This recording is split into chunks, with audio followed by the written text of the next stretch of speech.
So my question to you is, from a student's perspective, how do you think we should balance our social life along with our academic life?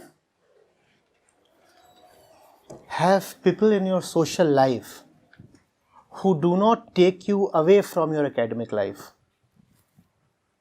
What happens is that there is your academic life and it is very separated from your social life. Why can't your social life become a shadow of your academic life, or vice versa? What I'm talking of is a unification.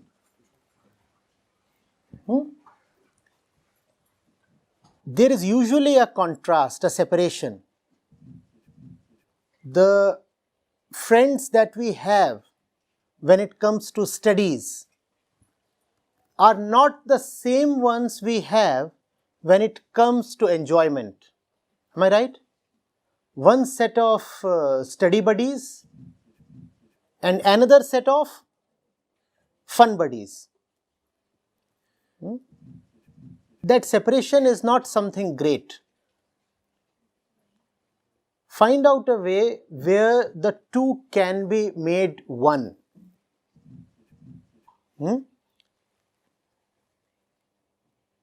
What do you have in academic life? Something that gives knowledge to you. There are books, there are classes, there are schedules and there are examinations, there must be some laboratories. All these things involve interactions, do they not? You cannot be in a lab all alone. And when you are in a classroom, obviously you are surrounded by so many people, friends. So why can't the academic environment itself become your social environment? Or at least drive your social environment? Why do I need to say that my social life involves the ones I care for, whereas my academic life involves the one I am with just because of chance or helplessness? If you can integrate these two, your academic and your social life, broadly speaking, your professional and your personal life, you'll find you are in a blissful space. Going ahead, that's the question that will bother you. How to balance personal with professional life? And the answer is, there is no need to balance, there is a need to integrate. There is a difference between balancing and unifying. When you balance two things, those two things still remain opposites of each other, contrary to each other, right? Like the two sides of a balance. Have you seen a weighing balance? And there are these two sides and they are moving opposite to each other. One rises, the other falls. That's what you call as balance. Balance essentially means that neither side can achieve completion. Neither side can ever be 100%. There would always be a 50-50 nature. So balance means incompletion both ways. This is incomplete, this is incomplete, and since both are 50-50, therefore both appear equal, balanced, neutralized. That's not good. Life is so that you can have 100% of that which matters, not 50% of this and that. 100% of that which matters. Getting it? So integrate these things. Why be one person in personal life, another one in professional life? Why choose the kind of profession that you cannot personally bear? Why does one do that? For the same reason one chooses the wrong degree, the wrong college or the wrong course. The same reason makes people choose wrong jobs as well. And then they say, job is a torture, professional life is hell. But I return to my personal nests in the evening, in the nights, and find some solace there. And this they call as a balance. Do you see this? I get very tensed in the office. And then I come back and there is my 6-month-old daughter and she is my stress buster. Have you heard that? Do you think that's something you want to happen to you? Irrespective of how great is the time you spend with your little daughter, will that redeem the 9 hours of stress you faced in the office? You come back typically at 7 or 8 in the night, right? How much time can you spend with the little one? 2 hours, 3 hours? And how much is the time you spent in the office? That too every day? 8, 9 hours. And if you add the commute to it, then 10, 12 hours. How can 2 hours of stress busting negate 12 hours of stress? But you will say, I have a balance. I have a balance. No, there is no balance. The same kind of beauty that you seek in your personal life, that same beauty you must seek in your professional life also. Just as you enjoy being with friends in your personal life, same way you must choose the kind of academics you can enjoy doing. Then there will be no division. Then you will not be running from pillar to post. Then one thing will not be used as an antidote to the other. Do you know what they say in the corporate world? The usual employee looks forward to only 2 things. 2 things. What are those 2 things?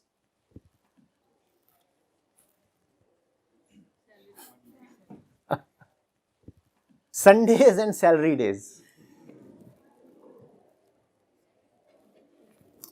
And what does he do with the salary on the Sundays? He furthers his personal life. Look at the irony. You tolerate the entire week so that you can have some salary. And so that you can have one free day. The entire professional life, 5 days, 6 days is tolerated so that you can have some money. And 1 day of freedom. And then on 1 day of freedom, you spend the money on your loved ones and then you say there is some balance. There is professional life which is hellish but yields money. And then there is personal life that I take care of on Sundays. Sunday is family day. Is this the kind of future you want to look forward to? No. Let every day be a Sunday and let every Sunday be a working day. How's that? The first part or the second part? Let every day be a Sunday. Sounds nice. Let every Sunday be a working day. See, these two will always go together in a bunch.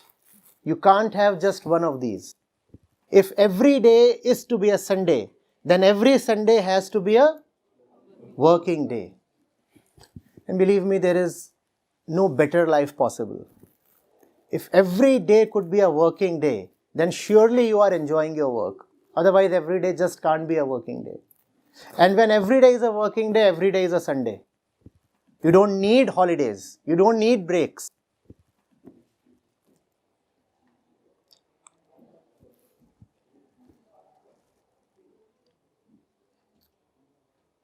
Not sounding nice, delicious. How can every day be a working day?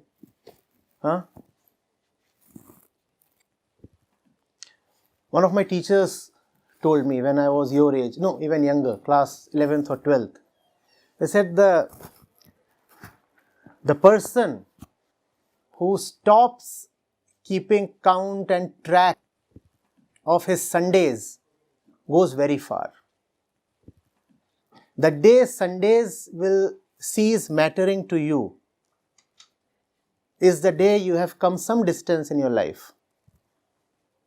And if Sundays continue to remain very important, it means you're divided, kind of tortured within. Yes. According to you, questioning oneself increases progress or doubt? Whatever it does, irrespective of what it does, it must happen. Right?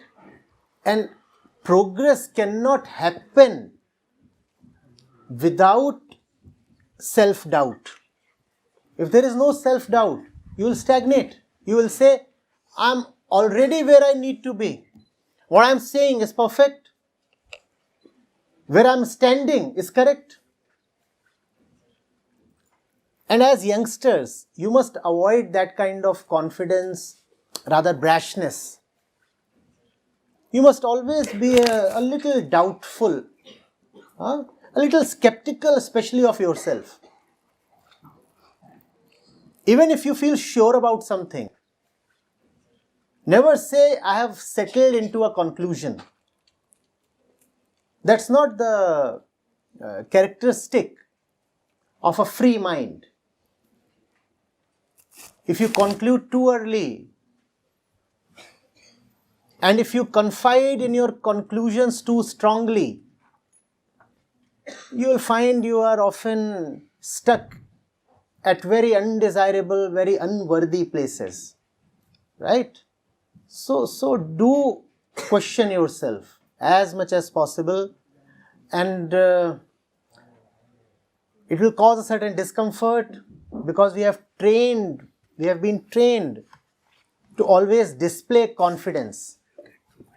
And when you are skeptical, then you cannot always display confidence. There will be some humility. There will be some introspection. So it's possible that in your community, among your friends, some may say that this person is not all that confident, probably a little weak, probably a little shy. That's okay. That's okay. Not appearing confident is far, far better than appearing confident for foolish reasons. The problem today is not that youngsters don't have confidence. The problem today is that a lot of youngsters who should actually be doubtful of themselves have just too much confidence. And that confidence obviously is very shallow. So when life strikes them, the confidence is easily shattered. And then there is depression. Then there is all kinds of neurotic behavior and panic and whatnot. But if you see, there are a lot of advertisements these days, social media, etc. Public speaking classes, English speaking classes, personality development classes for 6-year-olds, 8-year-olds, 10-year-olds.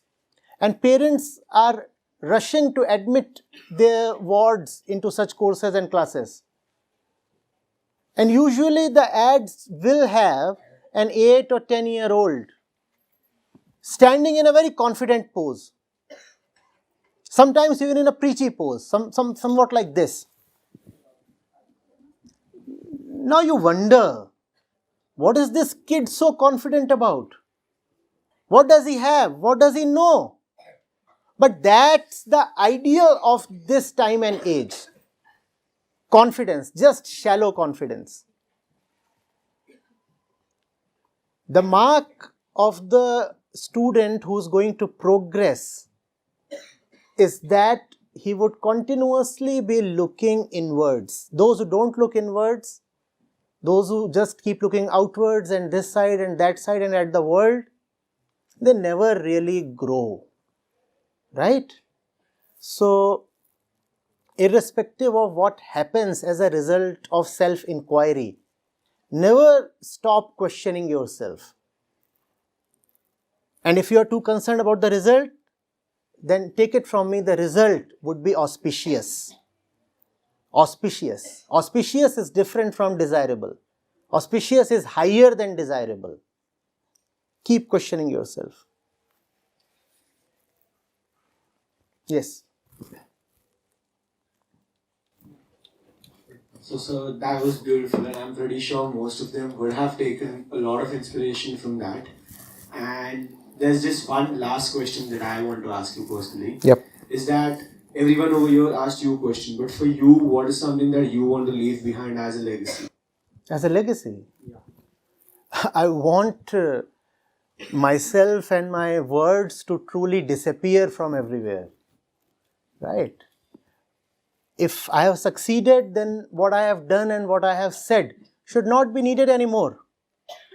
If the patient has actually been cured, would he still keep the medicines? Let the medicines disappear. That would be a proof of my success. That's the legacy.